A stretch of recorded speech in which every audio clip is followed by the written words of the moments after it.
If your family ever served brain dishes and you remember them,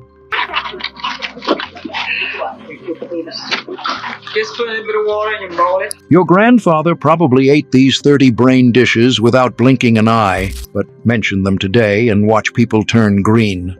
From Depression-era lunch counters to church basement potlucks, animal brains were once as common on American tables as hamburgers are now. Hit that like button and let us know in the comments which ones you tried. St. Louis fried brains sandwich. Walk into any tavern along the Mississippi River in 1950, and you'd find fried brains sandwich with pickles and onions on every chalkboard.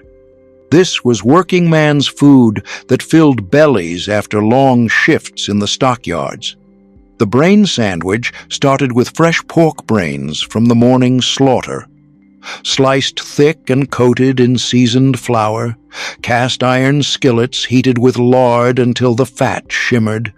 Those brains hit that hot fat with a satisfying sizzle, developing crusts that crackled when you bit through them. The inside stayed creamy and mild. Fresh Kaiser rolls were split and toasted golden, spread with yellow mustard that cut through the rich coating. Thick slices of raw onion added bite, while dill pickles provided the acid that made everything balance perfectly. Rivertown taverns served thousands of these sandwiches every week through the 1960s. Steel workers, longshoremen, and meat packers knew exactly which bars made them best. The tradition died with neighborhood taverns when meat processing centralized and fresh brains became harder to find. Pork brains and eggs. During the Great Depression, a can of pork brains could stretch 3 eggs into breakfast for 6 people. Farm wives and city mothers discovered this protein-rich combination that turned expensive eggs into filling meals. The technique started with heating bacon grease in cast iron skillets until it rippled like liquid silk.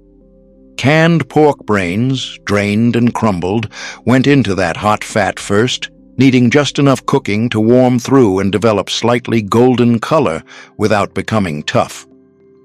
Beaten eggs poured over the warming brains created a scramble that looked familiar but tasted richer than regular eggs. The brains added creamy texture while providing protein that lasted through long workdays. Salt and pepper were often the only seasonings needed. This breakfast appeared on tables from Appalachian farms to industrial city kitchens throughout the 1930s and 1940s. Children grew up eating brain scrambles without thinking twice. It was just breakfast, like oatmeal or pancakes. The dish began disappearing in the 1950s as prosperity returned and fresh meat became more affordable. Why stretch eggs with brains when you could afford bacon or sausage? Calf's brains, Meunier. Same brown butter and caper sauce that made Dover so elegant worked magic on the humblest cut from the butcher shop. Calf's brains Meunier appeared on hotel dining room menus throughout the 1940s and 1950s, proving that technique could elevate any ingredient. Preparation began with soaking fresh calf brains in cold water with vinegar to remove blood traces. French technique demanded careful handling. Brains were patted dry, then dredged lightly in seasoned flour. Clarified butter heated until it turned perfect golden amber. The brains went in gently, developing crusts that protected the creamy interior. Meunier sauce began in the same pan. Fresh butter continued browning until it reached hazelnut color, then capers and lemon juice added the bright finish. Home cooks learned these restaurant techniques from cookbooks promising elegant entertaining on Depression-era budgets. The dish disappeared from menus in the 1970s as diners became more squeamish about organ meats.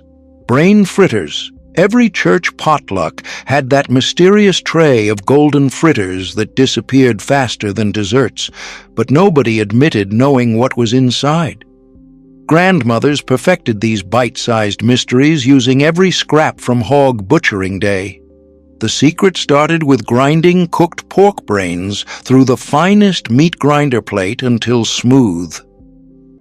This paste, mixed with beaten eggs, flour, and seasonings, usually salt, pepper, and sage. The fritter batter required perfect consistency, thick enough to hold together, loose enough to puff up light and airy. Cast iron Dutch ovens filled with lard, heated to exactly the right temperature. Spoonfuls of brain batter puffed up like magic, turning golden brown within minutes. Children bit into these golden treats without questioning ingredients.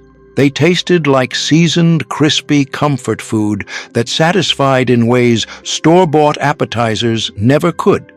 Tacos de sesos. These brain tacos were weekend traditions, drawing regular customers who knew when fresh batches would be ready. Preparation began before dawn with beef brains soaked in cold water, then simmered gently with bay leaves, onion, and salt. Perfectly cooked brains emerged tender enough to flake apart but firm enough for tacos, seasoned simply with salt, pepper, and cumin. Fresh corn tortillas provided foundation for flaked brains, topped with chopped onion and cilantro.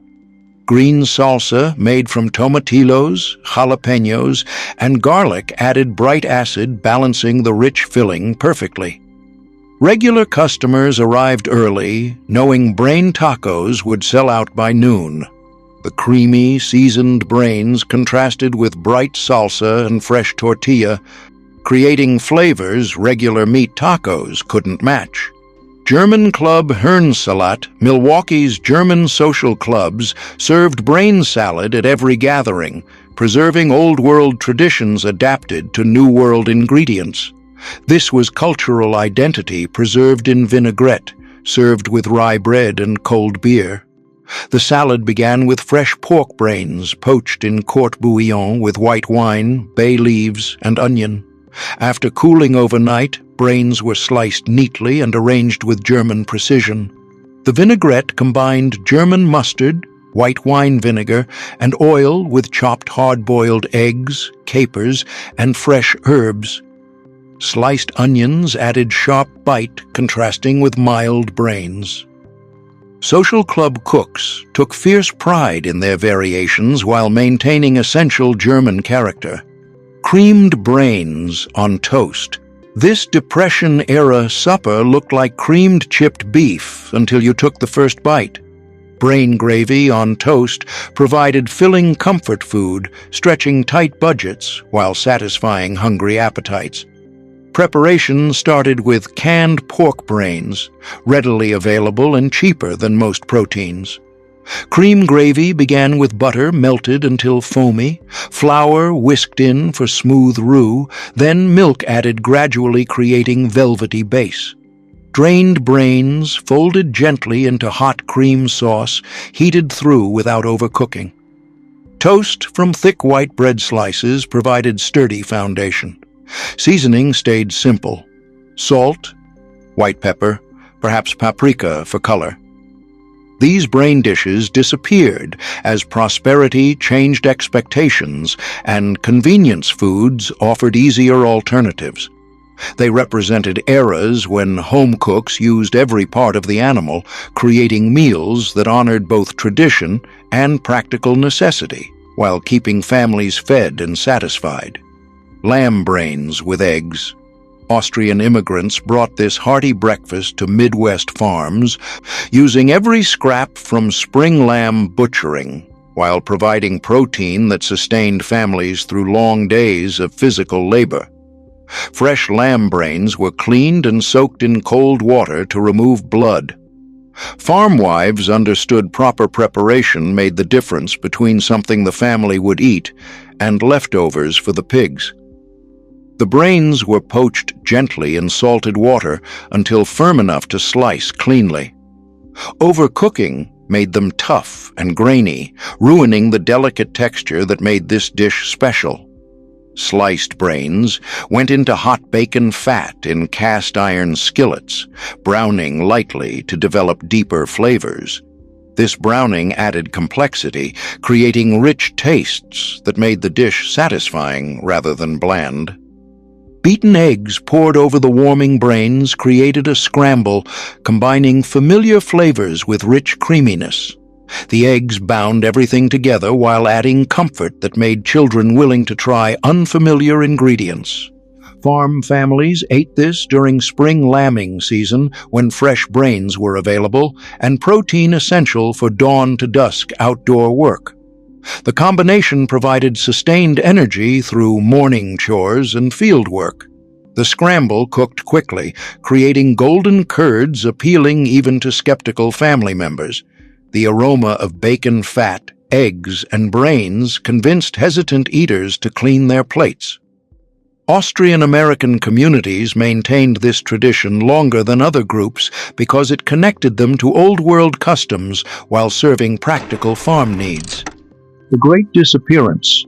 What happened to America's brain food culture wasn't some gradual shift in taste preferences or slow evolution of dietary habits.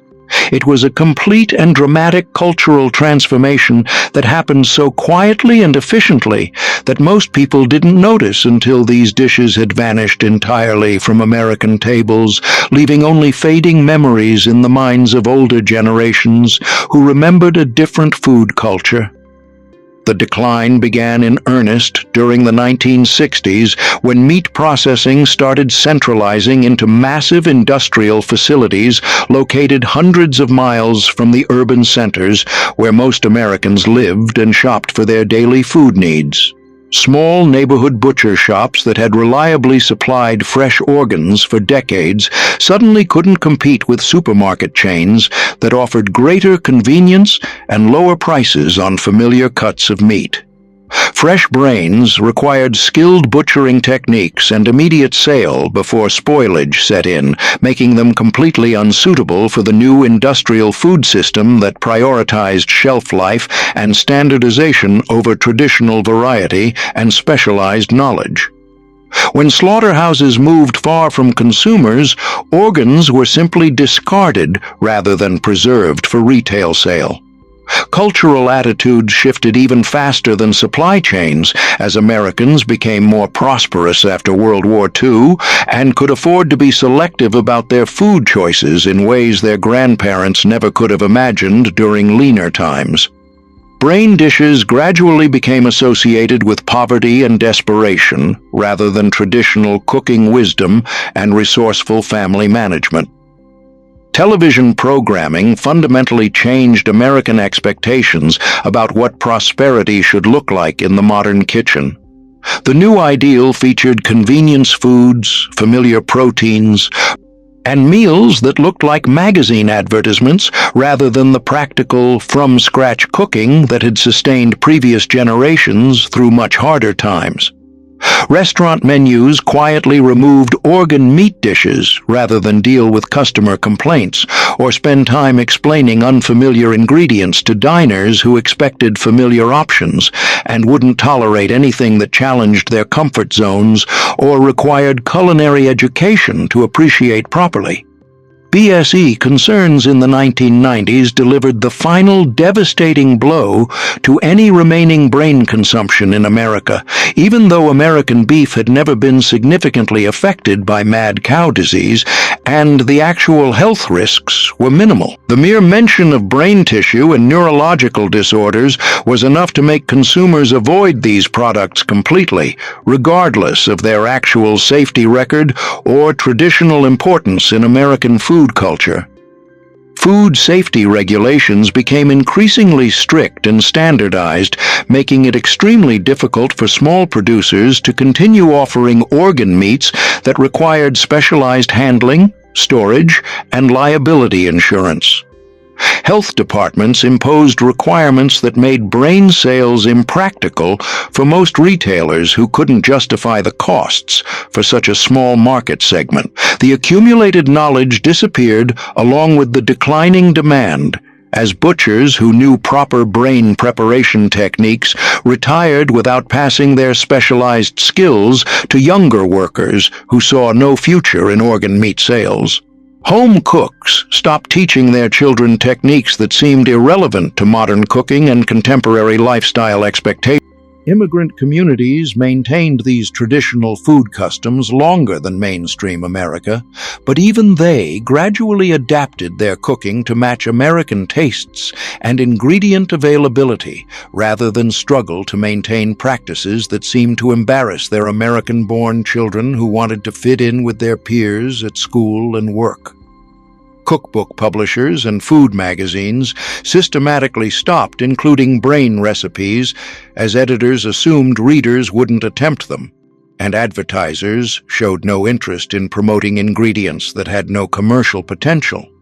The recipes disappeared from community cookbooks as church ladies and social club members switched to more popular dishes that wouldn't challenge contemporary sensibilities. Food television and popular cooking shows focused exclusively on ingredients that would appeal to mainstream audiences and generate advertiser interest. Brain dishes offered no commercial potential and created the kind of squeamishness that hurt television ratings and damaged relationships with sponsors who wanted to reach broad audiences. The transformation was so complete and thorough that most Americans today literally cannot imagine their own grandparents eating brain sandwiches for lunch or scrambled brains for breakfast. These foods now seem like artifacts from a completely different country rather than dishes that routinely sustained American families for multiple generations. Modern nutritional science has conclusively confirmed what traditional cultures always understood. Organ meats provide concentrated nutrition that muscle meat simply cannot match in terms of vitamin density, mineral content, and essential fatty acids. Yet, contemporary Americans spend billions of dollars on synthetic supplements designed to replace nutrients that brain dishes once provided naturally and inexpensively as part of normal family meals. The disappearance of brain cuisine represents much more than simple changes in food preferences or evolving dietary fashions.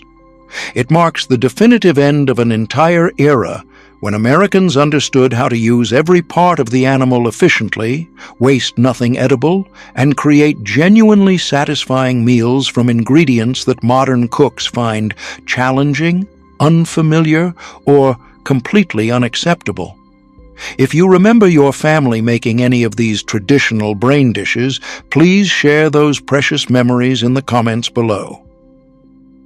Help us preserve these forgotten recipes and stories for future generations who might wonder what their ancestors actually ate and how they managed to survive and thrive during times when wasting food simply wasn't an option, and every meal had to provide maximum nutrition for minimum cost. Your memories and family stories matter far more than you might think, and they represent irreplaceable links to America's authentic food heritage that deserves to be remembered and honored.